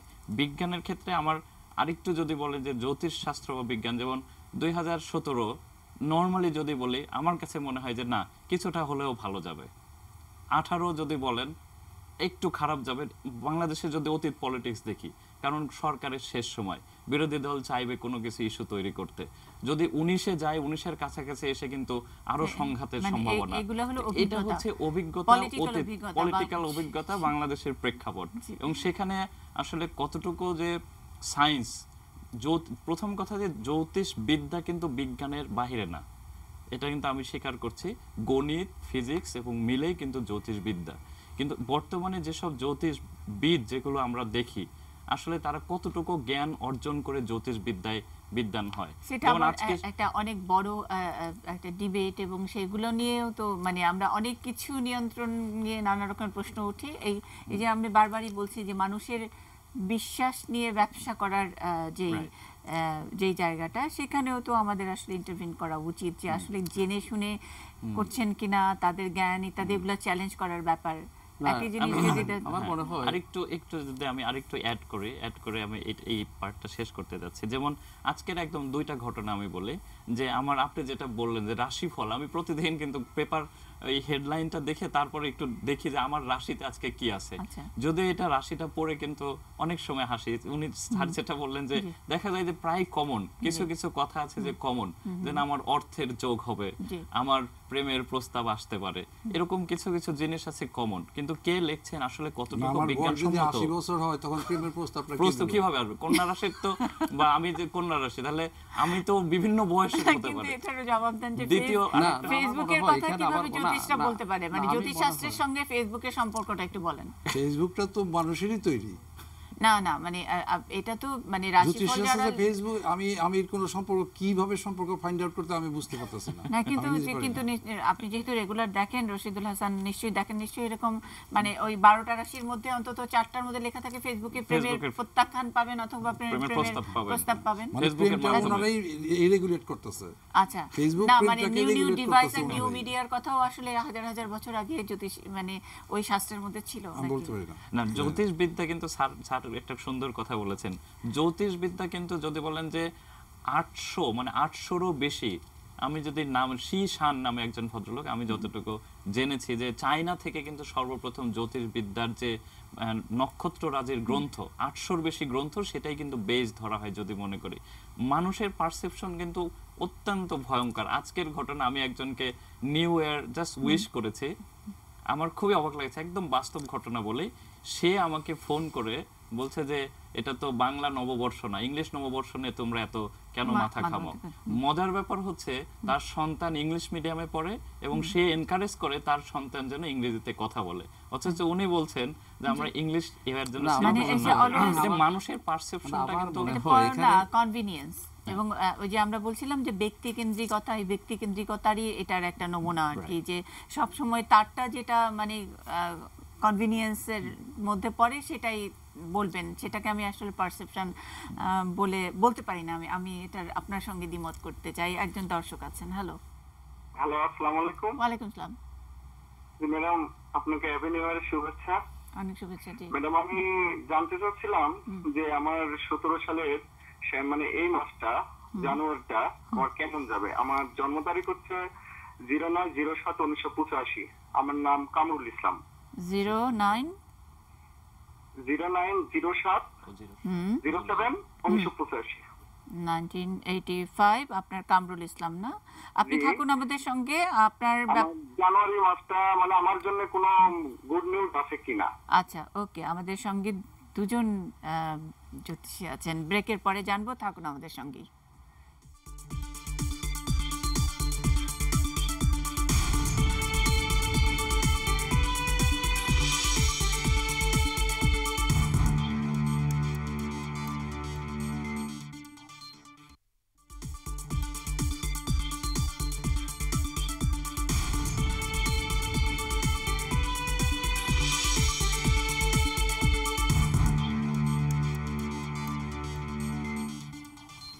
শনিবারের আয়োজন সাধারণের প্রশ্ন নিয়ে ভালো মন্দের বছর। আমাদের আজকে শিরোনাম, সঙ্গে আছেন প্রফেসর ডক্টর সুকোমল বড়ুয়া, আছেন জ্যোতিষী শ্যামসুন্দর ঘোষ এবং অধ্যাপক মোহাম্মদ রশিদুল হাসান। আমরা বিরতিতে যাবার আগে একজন ফোন করেছিলেন কামরুল হাসান নামে, তিনি ওনার জানুয়ারি মাসটি কেমন যাবে সেটা জানতে চেয়েছেন। আরও একজন ফোনে আছেন। হ্যালো,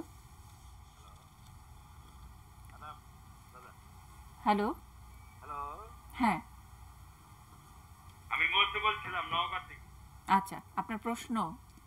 জি, আমার প্রশ্ন যে পুরাতন বছর তো যেভাবে গেল এই গন্ডগোল বা এই যে কি করলো 17 সালের এই যে বাংলাদেশের লোকজন কেমন থাকবে এবং ভালো থাকবে কিনা, ওই যে শ্যামসুন্দর ভাইকে আমি বাংলাদেশের কে? জনগণ ভালো থাকবে না কেমন যেন যে সংগ্রাম। বাংলাদেশের জনগণ ভালো থাকবে আচ্ছা, 2017 সালে বাংলাদেশের জনগণ ভালো থাকবে কিনা। অনেক ধন্যবাদ। আগে একটু 9/7/1985 জন্ম কামরুল। উনি ওনার জানুয়ারি মাসের কেমন যাবে সেটা জানতে চেয়েছেন। কামরুল ভাই, আমি আপনাকে বলছি, আপনার সংখ্যাটা আসতেছে 4। আপনি যদি ওইটা সত্যিকারের জন্ম তারিখটা হয়ে থাকে তবে সংখ্যাটা আসতেছে 4। 4-এর সাথে 1-এর কম্বিনেশন ভালো। সনটাও আপনার 1 সংখ্যার বৎসর, আর মাসটাও তো জানুয়ারি 1। তা আমি মনে করি জানুয়ারি মাসটা আপনার জন্য ভালোই যাবে, খারাপ যাবে না। বাহ। আর নওগাঁ থেকে যে দর্শক ফোন করলেন উনি জানতে চেয়েছেন বাংলাদেশের মানুষ কেমন থাকবে। বাংলাদেশের মানুষ তো দাদা আমাদের রাজনৈতিক দলগুলি মানে ক্রীড়নক, রাজনৈতিক দলগুলির যে কর্মকাণ্ড তার উপরে ক্রীড়নক। আর যদি আপনি রাজনীতি বাদ দেন, রাজনীতি বাদ দিয়া যদি মনে করেন আমাদের ব্যবসা বাণিজ্য খাওয়া দাওয়া এই সব কিছু যদি চিন্তা করেন, আমি মনে করি ভালোই থাকবে। রাজনৈতিক সংঘাত যদি না থাকে তবে সাধারণ মানুষ ভালো থাকবে। আচ্ছা, এটা তো তাহলে ওই যে চাঁদ দেখা গেলে কাল ঈদ এরকম বললেন। রাজনৈতিক যদি সংঘাত না থাকে তাহলে বাংলাদেশের মানুষ তো ভালো থাকবেই, তাহলে আর জ্যোতিষীর দরকার কি? আচ্ছা, এইবার আমি বলি রাজনীতির সংঘাত। রাজনীতির ক্ষেত্রে প্রথমেই আমি বলে নিয়েছিলাম যে যদি জনমুখী রাজনীতি আমাদের দেশে অনুশীলিত হয়, জনমুখী রাজনীতি, তবে তো জনগণের স্বার্থেই রাজনৈতিক দলগুলি কাজ করবে। এই জায়গায় কিন্তু রবির বর্ষ যেহেতু জনমুখী, রবি তো উদার গ্রহ, রবি শুধু দিতেই জানে, কিছুই তো নেয় না। আলো তাপ যা কিছু রবি দেয়, তার বিনিময়ে সে কিছুই তো নেয় না। আর শনি হলো সূর্যপুত্র শনি। শনি বলছিল আমি দেব নেব, বাবার সাথে তার সংঘাত। রবি বলছে না, শুধু দিয়ে যাও, উদারতা দেখাও, কিছু নেবে না। শনি বলছে আমি দেব নেব, এই জন্য বাবার সাথে তার ছেলের সংঘাত। শনির সূত্র হলো রবি, সূর্য। এনিহাও আমি মনে করি এই বছর রাজনৈতিক দলগুলি যদি জনমুখী রাজনীতি অনুশীলন করে তবে জনগণ ভালো থাকবে, এই বিষয়ে সন্দেহ নাই। আচ্ছা, অনুশীলন করানোর জন্য কি কোনো পাথর তাবিজ কবজ এসবের কোনো ব্যবস্থা আছে কিনা? আর যদি ওনারা যদি না করে, আমি বলছি তো স্টার্টিংটা কাল সর্পযোগে শুরু হইতেছে। স্টার্টিংটা কিন্তু কাল সর্পযোগ হলে রহস্যাবৃত। যে কোনো সময় জাতীয় জীবন বিস্ময় ও দুর্বিষয় হয়ে উঠতে পারে। এখান থেকে আমি সরে আসতেছি। মানে আমি এটা একটু পরিষ্কার হতে চাই, কি কাল সর্পযোগ? কাল সর্পযোগ মানে কি? কাল সর্পযোগ এটা একটা জ্যোতিষিক পরিভাষা। এটা আপনার যে কোনো সময় জীবন দুর্বিষহ বিষময় উঠতে পারে যাদের জন্ম রাশি চক্রে কাল সর্পযোগ থাকে। আমাদের এই বৎসরের জন্ম মুহূর্তটার মধ্যে কাল সর্পযোগটা আংশিক আছে, পুরোপুরি না, সামান্য একটু। কাল সর্পযোগ যেটা বলছেন, আমার মনে হয় এটাকে আরো একটু ব্যাখ্যা করা ভালো মানুষের কাছে। আমরা সর্প সম্পর্কে তো জানি, বিষধর, যে কোনো সময় সে ছোবল মারতে পারে। ওই জন্য বলছে যে এটা যে কোনো সময় আমাদের কাছে কাল হয়ে আসতে পারে। তা আমার মনে হয় যেহেতু এটা সূচকটা, আমি বারবার বলছি সূচক, অর্থনৈতিকের মধ্যে একটা সূচক থাকে, প্রত্যেকটা জিনিসের মধ্যে একটা সূচক নামে একটা জিনিস ব্যবহার হয়। তো যেহেতু আগামীকালটা হবে আমাদের সূচক কালো সর্পযোগ এবং রবি অবশ্যই আলো দেয়, কিন্তু আবার দাহতে কিন্তু সব দগ্ধ করে ফেলে, কিন্তু তাই না, অতিষ্ঠ করে ফেলে জনজীবনকে। এই জন্য আগামীকালের জীবনটা আমার মনে হয় আগামীকাল থেকে আমার মনে হয় একটা বিপর্যয়ের সূচক তৈরি হবে। সংঘাত মতো হঠাৎ করে আসবে না, সংঘাতের ক্ষেত্র জন্মটা হবে। প্রথম তো জন্ম হয়, প্রতিসন্ধি গ্রহণ করা হয়। কোনো বিষয়ের প্রথম প্রতিসন্ধি জন্মগ্রহণ করে বছরের প্রথম শুরুতে কালো সর্প দিয়ে, রবি দিয়ে মানুষের জনজীবনের, রাজনৈতিক জীবনের, বিশ্বের পরিস্থিতির সূচক তৈরি হলো। এটা ধীরে ধীরে বিকশিত হবে, পল্লবিত হবে, শাখা প্রশাখা বিস্তার লাভ করবে, তখন ঘনঘটা আসবে, কোনো দিন ভালো যাবে। কিন্তু ওই যে আমি যেটা বললাম, এটা যখন শাখা প্রশাখায় যখন বিস্তার লাভ করবে তখন এই বছরের কাছাকাছি মধ্যবর্তী স্থানে গিয়ে সংঘাত আরও বেশি বৃদ্ধি পাবে। এই জন্যই আমার মনে হয় এই বিষয়টিকে আমি অন্যভাবে বলি তো এই যে রাজনীতির ক্ষেত্রে যেহেতু বলছে, যেহেতু আমরা বাংলাদেশের মানুষ, আমরা বাংলাদেশের জনগোষ্ঠী, আমরা অবশ্যই বাংলাদেশের মঙ্গল চাইব। তবে রাজনীতিক উত্তপ্ত হওয়ার কতগুলো কারণ থাকে, মানুষের ব্যাধির যেমন কতগুলো কারণ থাকে। আমি যদি অসাবধানে চলি, অনিয়মিত চলি, সব কিছু কিন্তু আমার দেহের মধ্যে কিন্তু এটা অশুভ সৃষ্টি হবে। তো গণতন্ত্রের রাজনীতি ক্ষেত্রের মধ্যে কতগুলো কিন্তু উপাদান আছে, শর্ত আছে, তার চলার রাস্তা থাকে। এই রাস্তাগুলো যখন বন্ধ হয়ে যায়, রাস্তাগুলো যখন বিপদ সংকুল হয়ে যায়, তখন সে স্বাভাবিকভাবে কাজ করতে পারে না, তাহলে সেখানে কিন্তু একটা সংঘাত তৈরি হয়। এগুলো কিন্তু পরবর্তীতে একটা বাষ্প আকারে তৈরি হয়ে একটা কিন্তু অশুভ ক্ষেত্র, একটা বিস্ফোরণ ঘটায়। তা আমার মনে হয় এই জন্যে, কারণ দীর্ঘদিনের যে রাজনীতির ক্ষেত্রগুলো আমাদের এখন ধীরে ধীরে কিন্তু এগুলো কিন্তু আস্তে আস্তে রুদ্ধ হচ্ছে। এটা আমরা হয়তো এটা সর্বজনীনভাবে, এই যে বিশ্বের পরিস্থিতি কিন্তু একইভাবে আমরা তো দেখি, আমরা তো পৃথিবীর দিকে চোখ চাইলে কেন এইসব ভালো ভালো রাষ্ট্রের মধ্যে, বিশ্বের এইসব বরেণ্য রাষ্ট্রের মধ্যে যেগুলো আমরা শিক্ষণীয় অনুকরণীয় রাষ্ট্র দেশ, সেটাও কিন্তু সেটা হচ্ছে, যেমন ভারতবর্ষ পাশের দেশ, হঠাৎ করে ভারতবর্ষের মধ্যে কিন্তু একটা 500 টাকার নোট, 1000 টাকার নোট বন্ধ হয়ে গেল। সাধারণ জনজীবন এটা করা হয়েছে। এখানে আবার একটা ওই যে বলছেন যে পার্সপেক্টিভটা, মানে আমি আসলে কিভাবে এটাকে গ্রহণ করছি, কিন্তু না, আমি তো দরিদ্র জন্য করলাম, কিন্তু এই যে জনজীবনটা কিন্তু সাধারণ মানুষের মধ্যবিত্তের ঘরের মানুষের যে কি কষ্ট হয়েছে তাদের, তাই না? এই জন্য বলছি এটা সামগ্রিক বিষয় চিন্তা করতে হবে। একটা জিনিসকে যদি আমরা বলি, এই যে আমাদের একজন শিক্ষক বললেন, উনিও বললেন, আমি যেটা মনে করি সর্বজনীন।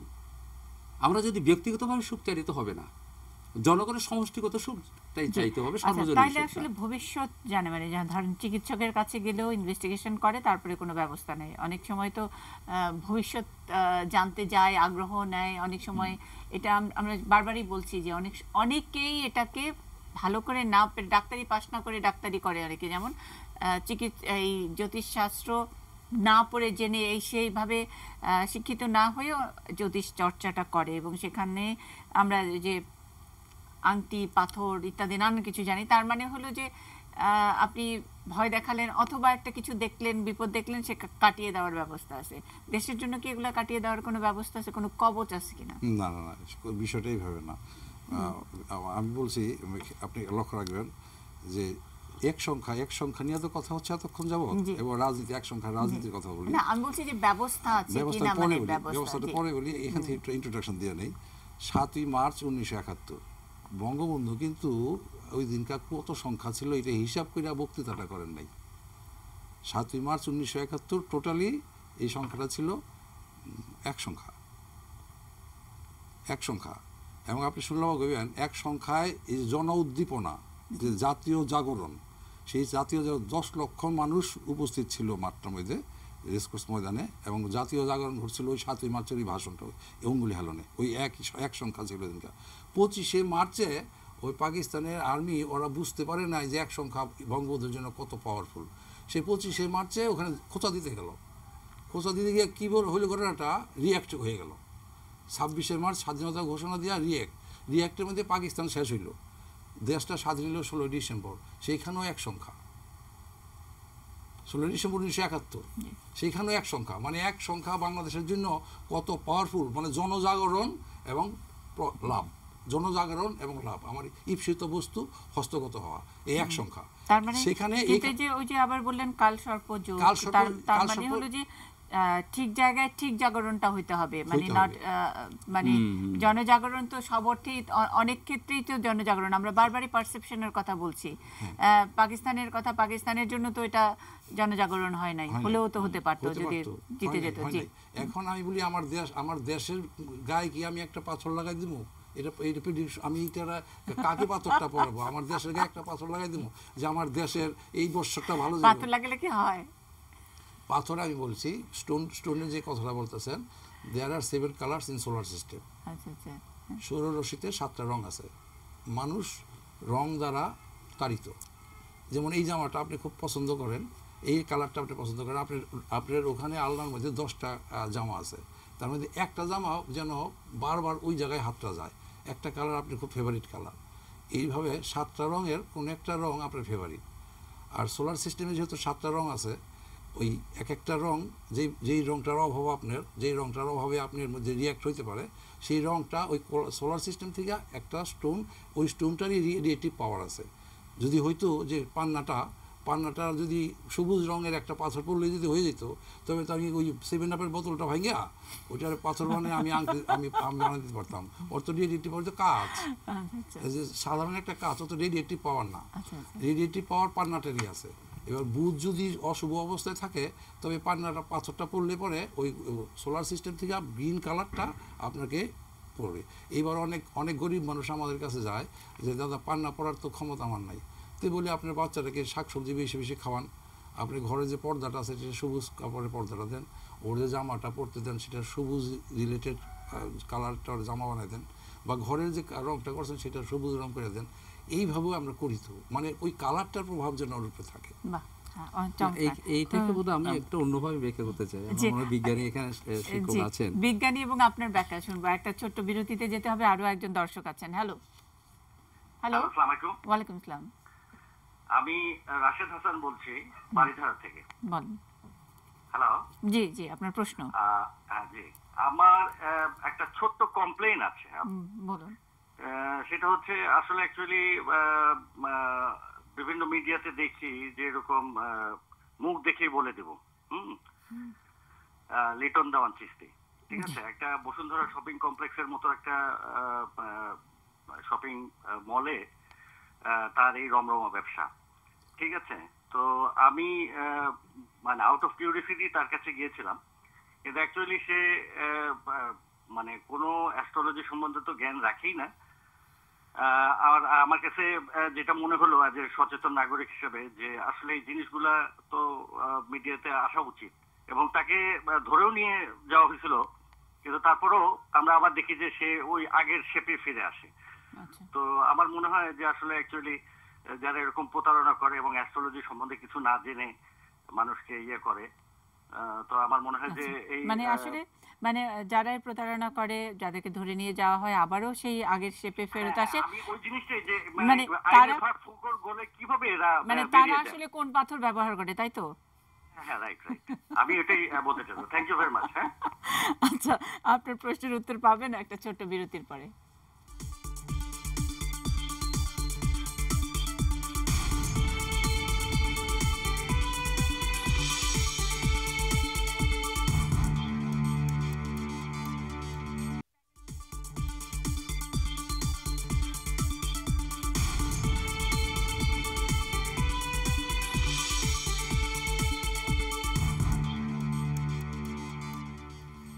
ভালো মন্দের বছর আমাদের নিউজ আওয়ার এক্সট্রার শিরোনাম আপনারা জানেন। শনিবারে আমরা সাধারণের প্রশ্ন নিয়ে আয়োজন করে থাকি।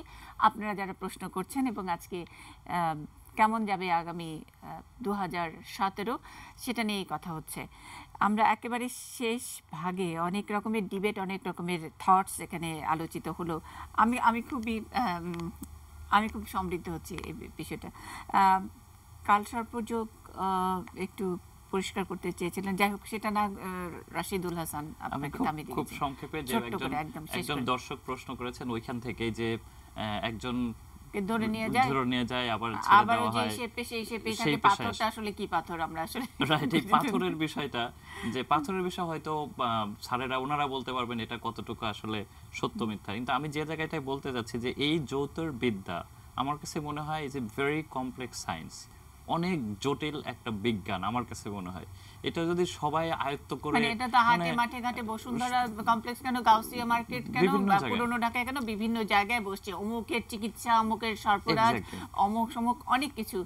মানে আসলে তো এত সহজ কিনা আমার এটাই প্রশ্ন স্যারদের কাছে, যে জ্যোতির্বিদ্যা কি এতই সহজ যে আমার সন্তান 4 বছর হয়েছে কথা বলছে না? আবার ওই ব্লেম গেম হচ্ছে যে কেন সরকার দেখে না, কেন পুলিশ দেখে না। আসলে বাংলাদেশের বাস্তবতায় সবকিছু পুলিশ দেবে, কিন্তু কেন আমরা আসলে যাই, আমরা কেন যাই, সেটাও একটা প্রশ্ন। হ্যাঁ, রাইট।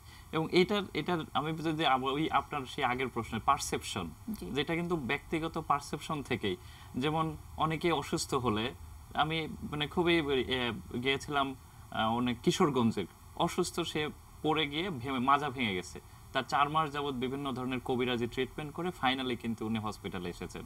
4 মাস আগে আসলে সে আরো ভালো হতো, কিন্তু সে মনে করেছেন সে ভালো হয়ে যাবে, যে বলেছেন তার কাছে গিয়েছেন, কবিরাজ আসছে, ঝাড়ফুঁক দিয়েছে, মালিশ করেছে, এরকম সব। এটা কিন্তু বাংলাদেশ, আমরা কিন্তু এখনো ওই পর্যায়ে পৌঁছাতে পারিনি। কিন্তু আপনার যে ফাইনাল মানে লাস্ট যে কোশ্চেন, যেমন স্যারদের কাছে যে আমার কোশ্চেন, যে তার মানে আসলে যে বিজ্ঞান, যে মানে বিজ্ঞানের বিস্তার সেই জায়গায়, মানে যে লজিকটা খাটানো, সেই জায়গায় আমরা এখন অনেকটা ভোতা হয়ে আছি, সেই কারণে অনেক দূরে। আমার যেটা আমি বারবার প্রথম থেকে যেটা বলছি, গণিত এবং পদার্থবিজ্ঞান, এই দুইটা। আপনি তো বললেন কিশোরগঞ্জের কথা, নিশ্চয়ই ওটা একটু গ্রাম। জি, বসুন্ধরা সিটি তো ওইটাই বলছি, হার্ট অফ দ্য সিটি। জি, সেখানেই যদি এটা চলে, তাহলে এই যে আশেপাশে যারা থাকে তারা তো ওই কিশোরগঞ্জের ওই ভদ্র লোকের থেকে বেশি ভালো অবস্থায় নাই। পারসেপশনটা এরকমই। না, আমার মনে হয় যে আলবিরনির কথা আমরা কিন্তু সবাই জানি। আলবিরনি কিন্তু একজন অসাধারণ পণ্ডিত ছিলেন, অসাধারণ মধ্যপ্রাচ্যের একটা বিশ্ববিখ্যাত পণ্ডিত এবং অঙ্কশাস্ত্রবিদ। তিনি কিন্তু একটা কিতাবুল হিন্দি একটা গ্রন্থ লিখে কিন্তু বিশ্ববিখ্যাত হয়েছিলেন। তিনিও কিন্তু সেখানে জ্যোতিষশাস্ত্র কিন্তু ব্যবহার করেছেন, জ্যোতিষশাস্ত্র সম্পর্কে তার জ্ঞান ছিল। তো এই জন্য বলছি, আরেকটি কথা আমি বলতে চাই যে আপনারা যেটা বলছেন যে পাথর সম্পর্কে মানুষের ভুল ধারণা আছে, অবশ্যই এটাকে ভুল ধারণা বলবো। কিন্তু আমরা যখন জড়বস্তুকে যখন আমরা বিচার বিশ্লেষণ করি, আমরা যখন একবারে প্রকৃত জ্ঞানে মানে বিজ্ঞানের দিকে আমরা যখন স্পর্শ করে পদার্থ বিজ্ঞানের দিকে যাই, তো সেখানে কিন্তু জড়বস্তুতেই কিন্তু অণুপরমাণু সৃষ্টি হয়। অণুপরমাণু যে কত শক্তি সম্পন্ন, অণুপরমাণু দিয়ে তো হাইড্রোজেন অক্সিজেনের এই যে বোমগুলো তৈরি হলো, এবং তার যে কত শক্তি। এই জন্যই আমি দেখি লোহার চেয়ে সোনার দাম বেশি, সোনার চেয়ে কিন্তু আবার মুক্তার দাম, হীরার দাম এবং এগুলো বেশি। কেন বেশি? এর মধ্যে এমন শক্তিগুলো নিহিত, সেখানে এমন শক্তিগুলো নিহিত, সেই শক্তিকে যদি আমরা যথার্থভাবে ব্যবহার করতে পারি, সেখান থেকে কিন্তু সুফল পাওয়া যাবে।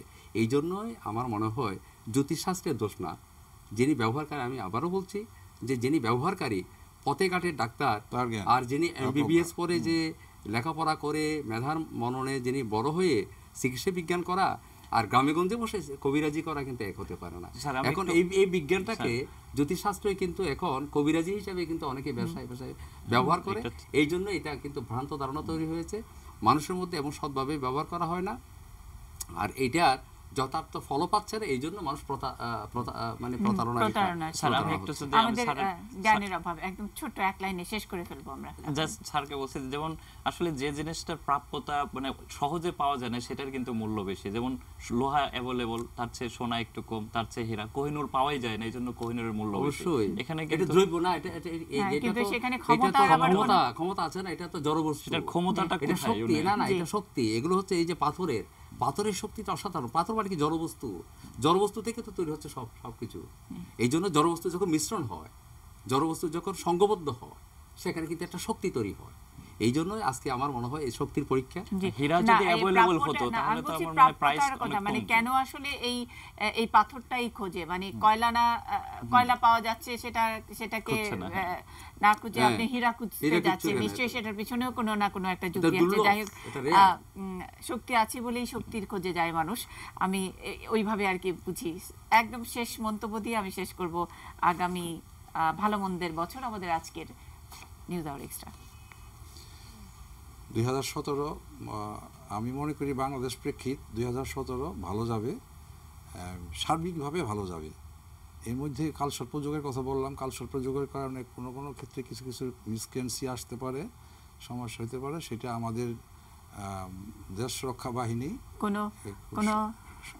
আপনার কোনো সাজেশন আছে কিনা, কি করতে হবে? একমাত্র আমি বলবো যে জনমুখী রাজনীতি যেন হয় আমাদের দেশে, এইটাই প্রত্যেকটা রাজনৈতিক দলের প্রতি আমার বিশেষ অনুরোধ থাকবে। তবেই দেশের মানুষ ভালো থাকবে, দেশের রাজনীতি ভালোভাবে চলবে, দেশের অর্থনীতি বর্তমান যে উন্নয়ন, সেই উন্নয়নটা উত্তর বৃদ্ধি পাবে, এবং তাতে করে আমার দেশ, মানে এখানে কোনো লিডারশিপের দায়িত্বশীলতার কোনো জায়গা থেকে বর্তমান যে লিডারশিপ, বর্তমানে যিনি সরকারে আছেন, আমি মাননীয় প্রধানমন্ত্রী শেখ হাসিনাকে বলছি, উনি যেইভাবে চলতেছেন, তার উন্নয়ন, তার প্রজ্ঞা, তার অর্থনৈতিক উন্নয়ন, বিশেষ করে 2021-2041 যে আমাদের যে একটা মাইল ফলকের রূপকল্প গ্রহণ করা হয়েছে, সেখানে খুব সহজেই উনি সফল হতে পারবেন। উনি বলতে গেলে ওনার পলিসিটা will be appreciated through the whole world. আচ্ছা, এটা রবির প্রভাব, মানে দিয়ে যাও, সব দিয়ে যাও।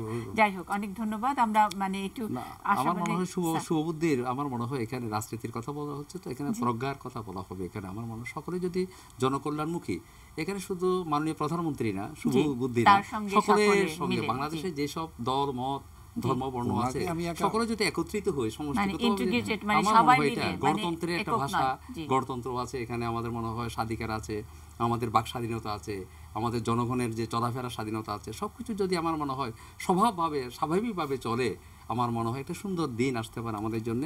আমরা আজকের এই অধিবেশনে সেই সুন্দর দিন কামনা করি।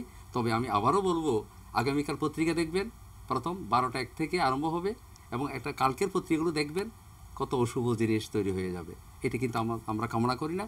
এই প্রেক্ষাপটে আজকের এই বৈঠকে বসে আমি পৃথিবীর মানুষের কাছে শান্তি কামনা করি, মঙ্গল কামনা করি, তাদের সকল দিক থেকে নিরাপদ সুস্থ জীবন এবং আমাদের জন্য একটা সুন্দর বিশ্ব তৈরি হোক, পৃথিবীর মানুষ সুখী শান্তিতে বসবাস করুক এবং বাংলাদেশ সমৃদ্ধময় হোক। এটাই হবে আজকে আমাদের।